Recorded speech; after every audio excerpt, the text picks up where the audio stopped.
Okay, what can I say, Adrian? You did an awesome job. Um, you know pretty much everything, the scales and the modes and all those good things, and pentatonics. You know the modes for the pentatonics. That works really well.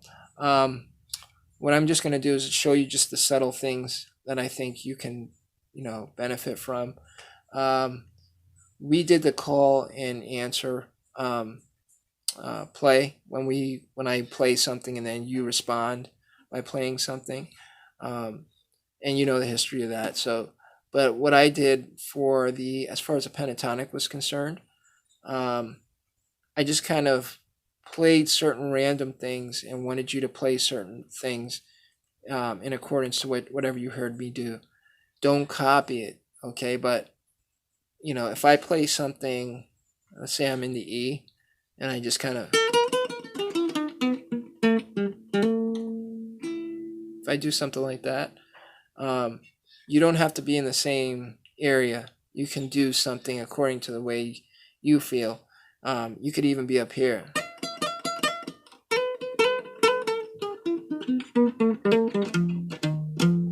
You can do something like that, and then that can cause me to do something different.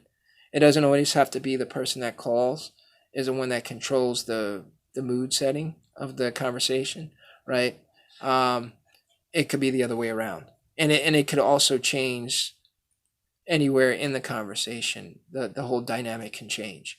Okay, so having said that, the other thing that I wanted to go into was to kind of like simplify um, finding your groove, like finding the way that fits you the best as far as like expressing yourself.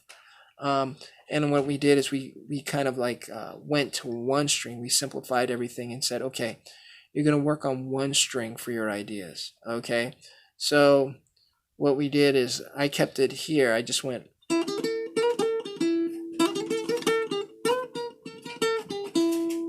right. Um, if you notice something, I also went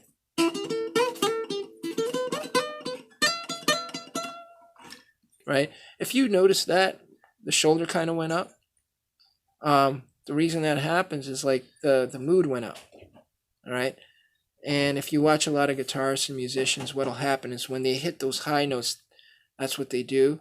And it's got like this effect on the listener too. It kind of takes them to where you're going as far as what you're feeling. You want to keep that in mind because that's really important. That's actually the way you control the way you express yourself on your instrument. Okay, and you make it very clear. And you take the listener on a journey, on your journey. So as when you hit the high note, you might be like at the high point of whatever it is you're trying to say, and you can give it some you can give it like a resolution. You can just kind of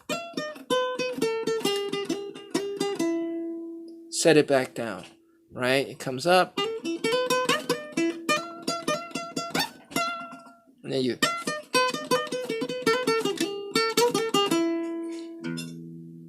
and just lets it back down again. So you took them up a hill and then let them back down again, right?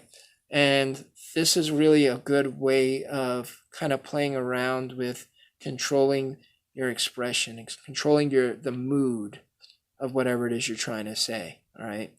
Um, Low being a serious thing, maybe midway would be also being serious, but borderline, more intense. And when you get to the high note, that's really like really whatever it is you're trying to say. It's like a high point to it, right? Hence high note. Um, we also did the note play, right? Call and answer play with the major modes. All right, so I kind of went,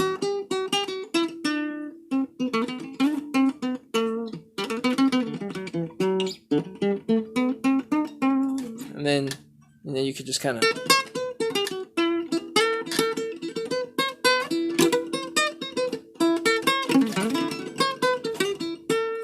right. So you were working like little phrases, um, and again just keeping it within like just a few strings, right? There's a lot of things that you can do.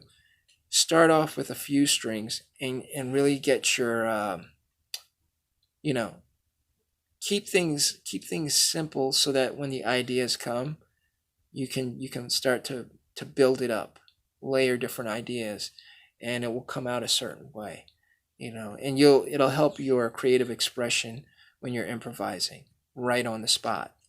That's kind of what you want to aim for when you're playing. um, so we did that. That was really good. I noticed you kind of identified with that a little bit more. Also, the gypsy jazz settings, when I was doing like a rhythm, a background rhythm, and you were working within your major scales and the modes, that was really good. I've felt that you were more comfortable there. So what we're going to do is we're just going to work on combining both the major modes with the pentatonic modes. And if you look at them, you'll see that the pentatonic is like, it contains all those things in it, right? Because it's almost like a sketch, right? And the actual major scale modes, it fits well within the sketch, and you can make that picture into whatever you want to make it into, right? I'll give you an example here. Let's work with the A pentatonic. So I'll show you exactly where that C is. If I just go,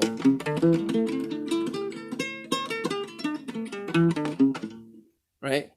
Well, from the A pentatonic, you have the A natural minor. Instead of doing 5/8, you have 5/7/8, 5/7/8, 5/7, right? 4/5/7, 5/6/8, 5. You have that. That's all in the A pentatonic. A pentatonic being the rough sketch, right? And then the more specific approach would be your A natural minor. Now, doing the A natural minor, that's the sixth mode of the C major scale. So everything is tied in there. All right. Now, when we did that, I was playing a gypsy jazz progression. I played the C major seventh. I played a G dominant seventh, and then I slid on over to a minor seventh. All right. So the progression was as such.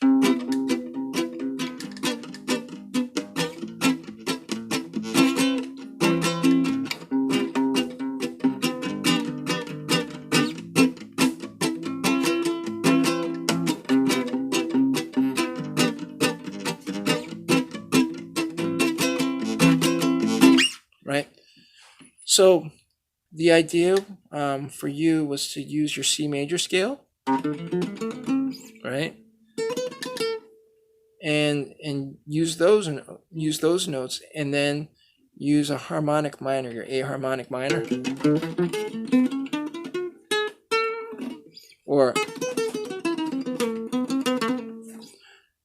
and then you could have also used an A natural minor, which is what we just did in the A pentatonic, right? You also had the A diminished, okay? So you had this one,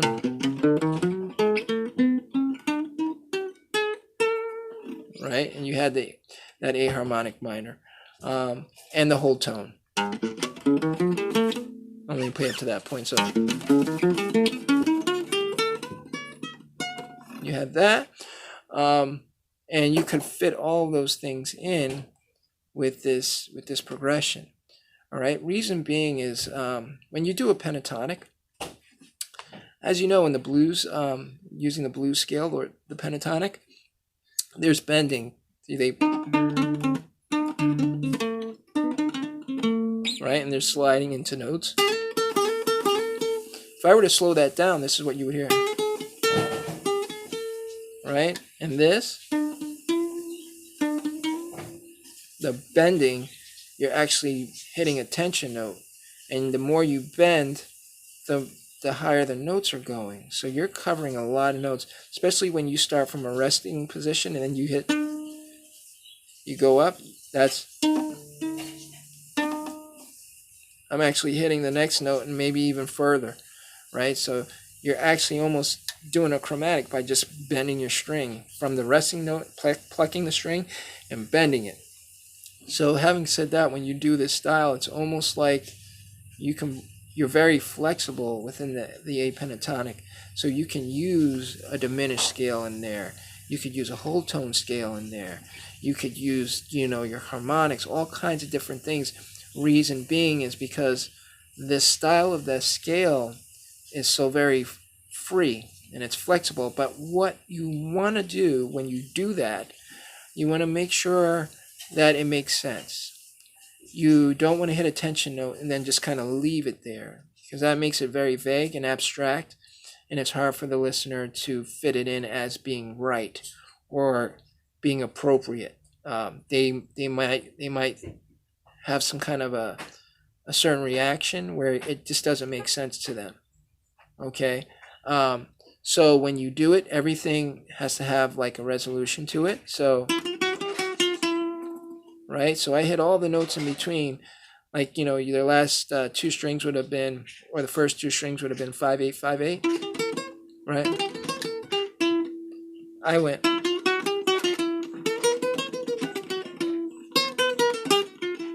right? What you can also do is,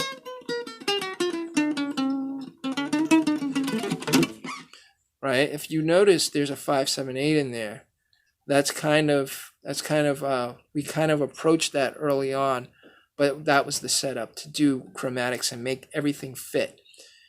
Playing without rules, yet playing with the rules. All right, you're just kind of making things fit according to the mood, and there's so many different things you can do. All right, one of the techniques that I showed you, was actually the 5/8. Right, you can kind of just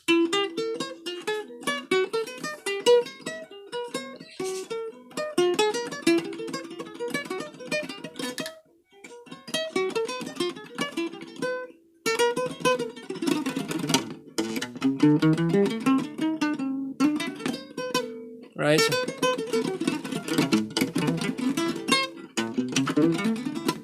So you can kind of roll through the notes. You don't have to play fast, but you can just kind of hit those. And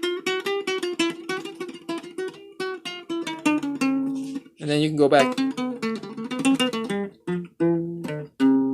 right back into the C.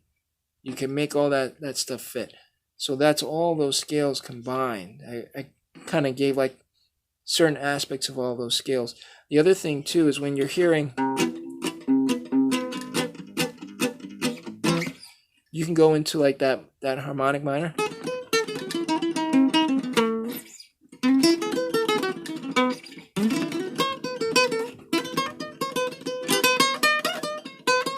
That was a C major 7th. That was our harmonic minor. And then that was a C major scale. Right? A pentatonic. Right? Right? And then I just added some tension notes in there. But it was the way that it happens. If you overlay that with the chord progression, it's going to sound pretty nice, pretty interesting. So that's what we want to go towards. Also slide into those notes. Slide into the notes when you play them. I'll go into key of E pentatonic. Slide in, and then you can slide. Right? I did a slow slide. You can do that too. Or you could kind of like bounce it, but that's a pinching slide. You can.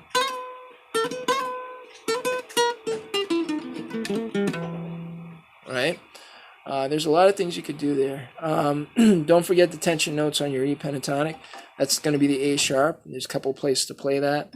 A sharp being on your 3rd fret of your 3rd string, 1st fret of your 5th string, 6th fret of your 6th string, 6th fret of your 1st string, and also the 8th fret of your 4th string. Right, so those are your tension notes for the E pentatonic. Okay, and the last thing that we did was second to last thing was the Autumn Leaves song. Remember, we're going to play that straight through a couple of times. We'll play it 3 times. Midway through it, we're going to do the solo work, the improv. Towards the end, we go back into the melody, but we're going to add a couple more times of playing that song. We're going to put it to gypsy jazz. when we play that. We're gonna do that type of style to it. And last but not least, we worked on your song. This one. Yeah. We did that. I did that on the last video. But keep it fresh in your head, that file that you sent me, because that was a really good expression of that song too. So I like that a lot too. Anyway, you did a fantastic job. Oh yeah, remember the finger picking on that progression too.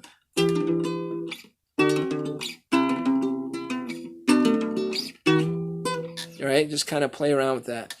Okay, so yeah, you did a fine job, and I will see you next Wednesday. But if you come up with any ideas, just send me the file, and I'll go through it. And we'll see if we can what we can do, if we can add more things to it. Anyway, great job, and I will see you on Wednesday. God bless. Bye-bye.